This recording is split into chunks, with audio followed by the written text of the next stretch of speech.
Hi മച്ചന്മാരെ, pets ഹോമിൽ ഇന്ന് നമ്മുടെ കൂടെ ഉള്ള ലൂതറാണ്. ഇവനൊരു എക്സൽ ബുള്ളിയാണ്. ഇവൻ്റെ വിശേഷം പറയാനല്ല വന്നത്.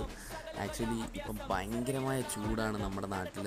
അപ്പം പ്രത്യേകിച്ച് ഇമ്പോർട്ട് ബ്രീഡ്സ് അഥവാ അമേരിക്കൻ ബുള്ളീസ് അല്ലെങ്കിൽ റോഡ് വീലർ, ജർമ്മൻ ഷെപ്പേർഡ്, ഇവർക്കൊന്നും നമ്മുടെ നാട്ടിലെ പോലത്തെ നായ്ക്കളുടെ അത്രയും ചൂട് താങ്ങാനുള്ള കപ്പാസിറ്റി ഇല്ല.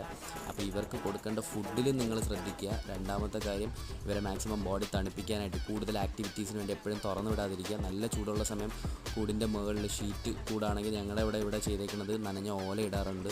അല്ലെങ്കിൽ നല്ല തണലുള്ള ടൈപ്പ് കൂടുകളാണെങ്കിൽ എടുത്ത് അങ്ങോട്ടും ഇങ്ങോട്ടും മാറ്റി തണലുള്ള സ്ഥലത്തോട്ട് വെക്കുക.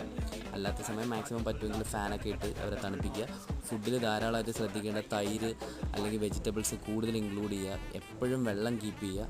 ഓക്കെ, ആഴ്ചയിൽ ഒരു 2-3 ദിവസം സോപ്പിട്ടോ ഷാമ്പുവോ ഇട്ട് ദേഹം കഴുകാണ്ട് അവരെ തണുപ്പിക്കുക. അവർക്ക് ഇൻട്രസ്റ്റ് ഉണ്ടെങ്കിൽ അവരെ നന്നായിട്ട് വെള്ളം തണുപ്പിച്ച് കുളിപ്പിക്കുക. ഒരുപാട് ചൂടത്ത് ഇറങ്ങാണ്ടിരിക്കുക. ഓക്കെ, നിങ്ങളും